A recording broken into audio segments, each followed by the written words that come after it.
everyone, this is Gayatri here and I welcome you all to this live session hosted by Talent Sprint. As you all know, today we are going to be discussing about the major 3 tests that is used for recruitment process: AMCAT, Elitmus and Cocubes. What kind of preparation do you do before attempting these tests so that you get a very good score? First, tell me, where does these tests come into picture when it comes to a fresher selection process? See, how do we generally apply for a company? Or you want to work in a company, you first apply to that company and the company will have a written test which is used as a shortlisting round, and they shortlist their required candidates from the written test round and they attend the interview rounds. So companies currently what they are doing is they are using either AMCAT, Elitmus or Cocubes as the major platform for shortlisting students for the interview rounds. So that is where these tests come into place. Today I am going to be taking you through what are the industries that use these tests, who are the students who can take these tests, and what is the syllabus covered in each test, and what are the things that you should know before you take any of these tests. So let us move on to our session directly. I am going to be sharing my screen with you. First, let us see as to who are the students who can apply for these tests. As I said, which are the major companies that use these tests for recruitment and which industries use these tests for selecting students for the respective jobs. So if you look at first, let's look at AMCAT. What is the full form of AMCAT? I'm sure all of you know it is Aspiring Minds Computer Adaptive Test. So the students who generally apply or write AMCAT are graduates can write, MBA students can write, engineers can also write. And the top recruiters who recruit using AMCAT as the test for selection is Accenture, Cognizant and Deloitte. See, you should know that there are more than 70,000 students who take AMCAT every month and more than 3,000 plus companies use AMCAT score for selection. And more than 700 companies make it compulsory to have an AMCAT score to be able to attend their interviews. So here I have just mentioned the top IT companies who use AMCAT because we are majorly focusing on IT recruitments. Now, which are the industries that use AMCAT score? Say IT industry, companies in IT industry, banking industry, financial services, insurance, retail, marketing, BPO, hospitality. All these industries make use of AMCAT scores for selecting freshers. Now, going to Cocubes. Cocubes is generally taken by engineers or graduate students. And the top recruiters of Cocubes are HCL and Capgemini. This is again when it comes to IT. And the various industries that Cocubes cater to are IT, BPO, sales, R&D, testing, KPO, core plant. Next one is Elitmus PH test. So Elitmus PH test is generally taken by engineering students and the top recruiters include McAfee, Mindtree and Seagate. Now when it comes to Elitmus, generally the jobs that are posted through Elitmus are more research and development R&D based. R&D based jobs is what you get here, and the industries that Elitmus test caters to is analytics, automobile, infrastructure, IT and manufacturing. One thing that we must note here is that when you compare Elitmus, AMCAT and Cocubes, the pay scale of the jobs that is offered in Elitmus is relatively higher compared to the offers that is provided in AMCAT and Cocubes. That is, companies which provide offers in AMCAT and Cocube. The reason being, the jobs that is generally posted in Elitmus are more research and development, R&D based. That is why the pay scale is a bit higher. So now, who can attend these tests and which industries use these tests and which companies use these tests. Now let us look at how do you apply for any of these tests. Let us say if you are planning to take an AMCAT or Cocubes or Elitmus, how do you apply to each of these tests? First, let us look at AMCAT. So how do you apply for AMCAT? See, there are different ways in which you can take AMCAT. The first way is the student enrolls all by himself in the portal. You can enroll yourself in the AMCAT portal and schedule a test. Generally, the test happens across different centers in India on Sundays, or there are fixed dates in which the test happens. You can go through the AMCAT portal to get the details of that. You can schedule a test, go to the center, take the test and get your test scores. With the help of the scores, you can apply to drives that appear in the AMCAT portal. That is one way of taking the AMCAT. The next way is you can take AMCAT through, some colleges do make their students to take AMCAT and they arrange for taking AMCAT for their students. You can take it that way as well. Now the third way is when you are attending a company drive. Lot of companies, as I said, they use AMCAT for their written test selection process. So the companies will administer the AMCAT test for you. So these are the different ways in which you can take AMCAT. Similarly, coming to Cocubes, there are again one way of taking Cocubes is lot of colleges have tie-ups with Cocubes and the students of the college take this pre-SS test. So with the help of the pre-SS score, you can apply for drives that come up in the Cocubes portal and you can attend the selection process if you are eligible for the drive and then get your job. That is one way in which you can take Cocubes. The other way is, again, as I said, when a company is recruiting, the company might itself administer the test as a part of their selection process and they would use Cocubes to administer the test. So these are the two ways in which Cocubes test generally happens. Now, coming to E-Litmus, if you need to take the E-Litmus test, you will have to apply in the portal. That is the only way E-Litmus test is administered. You will have to apply in the portal, go to the respective center where the test happens and take up the test. And generally the E-Litmus test happens around 18 to 20 times throughout a year. There are specific dates mentioned in the portal when the test will take place and the center where it will take place. You can go through that and apply for the test. And once you get your percentile scores, you can apply for the drives that come in the E-Litmus portal. And if you are eligible, you can attend the selection process and thus get a job. So these are the different ways in which you apply for these tests and get your first job. Now let us look at each test one by one. How does each test work? What are the modules that is asked in each test? What is the syllabus? Where should you focus? And what kind of preparation is needed to crack these exams? So first let us look at AMCAT. We have compulsory and optional modules. Two types of modules are there. Now, quantitative ability, reasoning ability, verbal ability, personality inventory. All these are compulsory modules. That is, any student who writes the AMCAT, be it a graduate, be it an MBA, be it an engineer, everybody will have to take these modules. There are also optional modules. Optional modules are modules which you can choose according to your profile.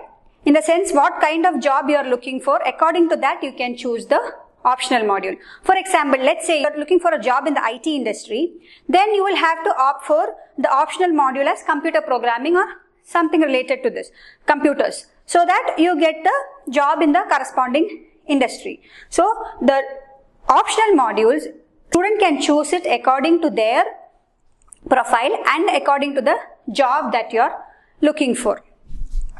So, as I said, the compulsory modules are quantitative ability. There will be 25 questions from this section and the duration is 35 minutes. Reasoning ability, there will be 24 questions from this section. Duration will be 35 minutes. Verbal ability, there will be 25 questions from this section and you will be given 25 minutes. And then the next one is personality inventory, where 80 questions will be given. Duration will be 20 minutes. And attention to detail. Now this is a module which is specific only to non-engineering students. Engineering students needn't take up this module. It is compulsory only to non-engineering students. You will get 25 questions from this section and you have to complete it in 20 minutes. Then next would be your domain skills. Here I have just mentioned the domain skill that generally students take if they want to get into IT sector, that's computer programming.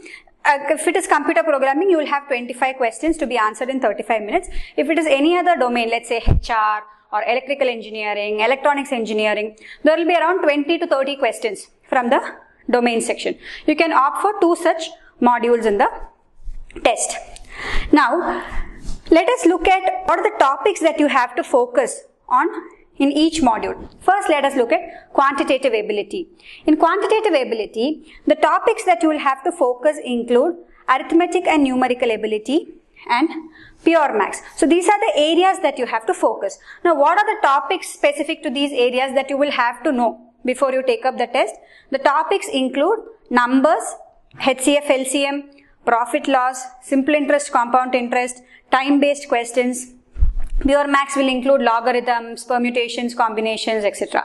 So these are the topics that you have to focus in quantitative ability.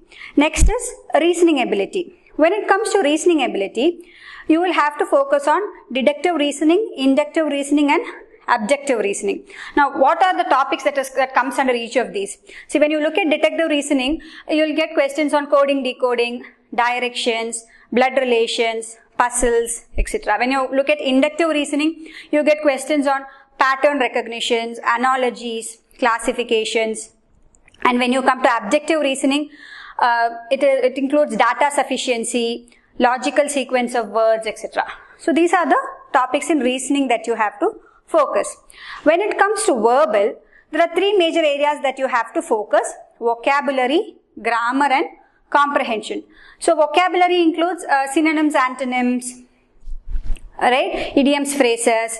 Grammar includes spotting errors, tenses, articles, prepositions, conjunctions, direct speech, indirect speech, active voice, passive voice. Then when it comes to reading, again comprehension, it is reading comprehension. So these are the topics in verbal that you will have to focus. Now next let's look at what is asked in personality inventory module. When we look at the personality inventory module, this module basically assesses the overall personality of the candidate, like how people interaction of the candidate, people management skills, all this is tested in this module. One very important thing that you should know about this module is that no preparation is needed for this module and you have to just be honest with the answers that you give. And there is no right or wrong answer. So just be honest, answer the questions accordingly. There are no correct answer or wrong answer when it comes to personality inventory. Now next is attention to detail. Again, attention to detail, as I said, it's a compulsory module for non-engineers, and here the ability of the students to focus in the minute details is checked for. There are three types of questions that can come from this section, that is questions on verbal attention to detail, numerical attention to detail and visual attention to detail. These are the only three types that can come from this section. Then when you come to domain skills, as I said, there are different optional modules that are available which students can take. If you go through the AMCAT portal, you would know the exact syllabus for each of the module. See, if you are an MBA student, you will have a Excel module which is compulsory. Instead of this attention to detail, if you are an MBA student, you will have an Excel module. Like that, the details of the optional modules will also be provided in the portal which you can go through. Now, let us look at the features of AMCAT test. See, now we know what is the syllabus of the test and what are the areas that you have to focus. Now, let us look at some of the features of the test.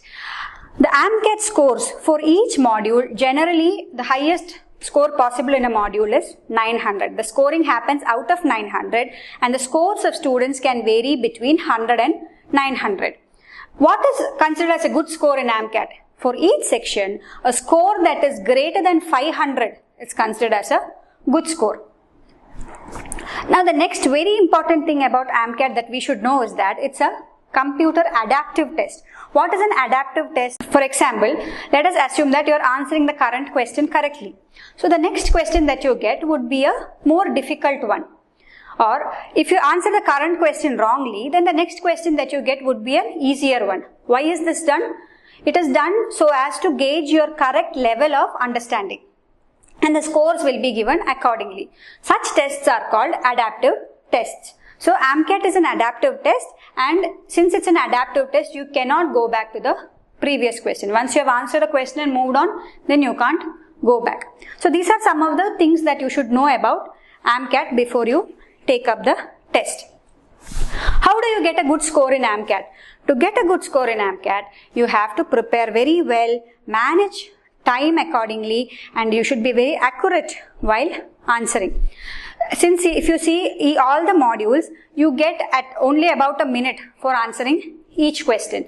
So, time management is very important here. So, if you learn shortcuts and tips and tricks, it will be useful for getting a good score in this test. And also try to solve previous year mock exams, timed tests, take timed tests so that you are able to understand how the real test will be. Now let us look at the next test. Next, we are going to look at Cocubes. I hope AMCAT is clear to everybody and everybody is clear as to how the test happens. Now let's look at Cocubes. In Cocubes, these are the sections that come. Quantitative aptitude, analytical reasoning and English usage. You get 20 questions from each section and you will be allotted 20 minutes for each section. There might also be a domain test which will have 30 questions for 30 minutes. See, if you are taking a Cocubes pre-SS test, then you will have a domain test included in it. But if you are taking a Cocubes test when some company is administering it, many times domain test doesn't appear. Only you will have 60 questions with 60 minutes on aptitude. So that varies. Now, what are the areas that you will have to focus in Cocubes? When it comes to quantitative aptitude, the areas that you have to focus includes arithmetic, algebra, geometry, mensuration, statistics and probability, and data interpretation. Now, what are the topics that come under each of these areas? See, arithmetic means you will have percentages, ratios, progression, number systems, simple interest, compound interest, time-based questions. Now, algebra will include again equations, again algebraic questions. Then geometry will include geometry and mensuration. Again, that is very clear. Theoretical geometry where you will have quadrilaterals, right? Mensuration, 2D figures and 3D figures. Then statistics and probability will include again probability, permutation, combination, and data interpretation. Where data interpretation you will have graph-based question or tabular-based questions to answer. Now, when it comes to reasoning, you will have to focus on basic and advanced logical reasoning and spatial reasoning. So, what are the topics that will come under these? Odd one out, analogy, series completions, coding, decoding. Then again, spatial reasoning means it includes visual reasoning like figure series and also flow charts. Flow charts is a very specific type of questions that appears in Cocubes. The next one is English. In English, the areas that you have to focus is grammar, reading comprehension and verbal ability. So in grammar, the topics that you will have to focus will include articles, prepositions. Then when it comes to verbal ability, sentence correction, active voice, passive voice, paragraph completions, sequencing, idioms, phrases, then reading comprehension. So these are the topics that you will have to focus when it comes to Cocubes.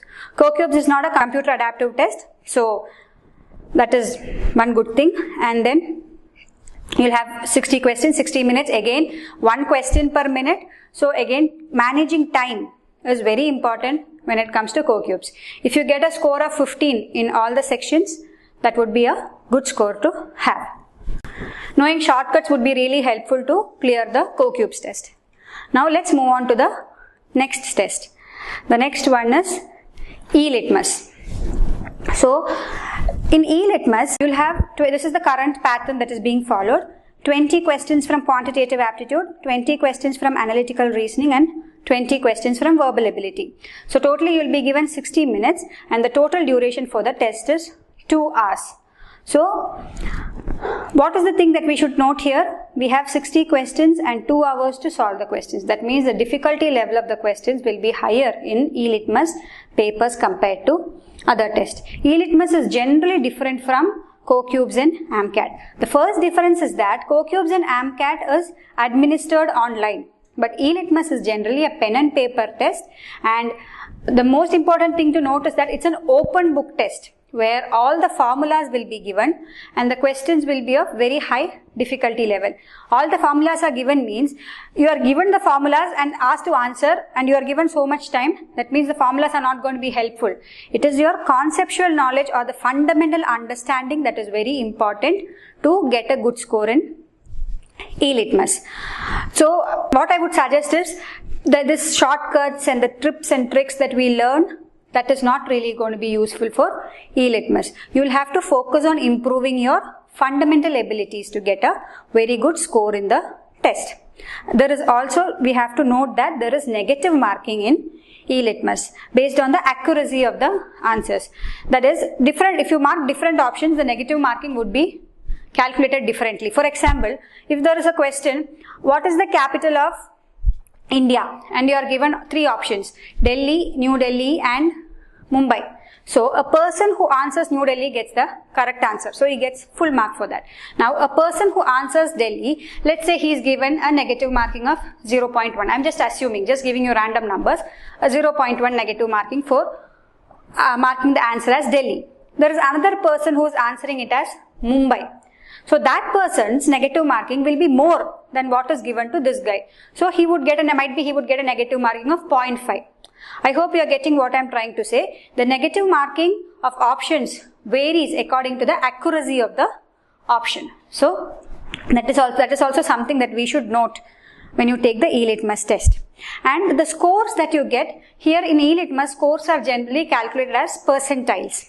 So if I say that a student has got 70 percentile in the test, what does that mean? It means that 70% of the students have scored lesser than him when they took the E-Litmus test. And there is a dynamic percentile calculation that is done in E-Litmus. What does dynamic percentile calculation mean? For example, they are administering a test this week. This week there is an E-Litmus test happening and you have got a percentile as 70 percentile. Now, next week another E-Litmus test is happening and students have fared very well in that test. So their marks will also be accounted to calculate your new percentile. That means the percentile keeps changing as and when students take the test, and that is called as dynamic percentile. So, E-Litmus test generally has a validity of 2 years. You have a 2 years validity for the test, and generally when they calculate the percentile, they consider students in the 2 years bracket to calculate the percentile. And companies will get they will get customized score based on the profiles that they are looking for in E-Litmus test. Now, there is no specific syllabus that E-Litmus says this is a specific syllabus of the test and you have to follow this. Nothing like that.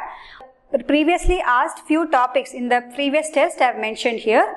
So, the topics that were previously asked include number system, time-based problems, permutation, probability, alligation mixtures, geometry, cryptarithms, arrangement problems, data interpretation, data sufficiency, reading comprehension, para-jumbles, fill in the blanks and grammar.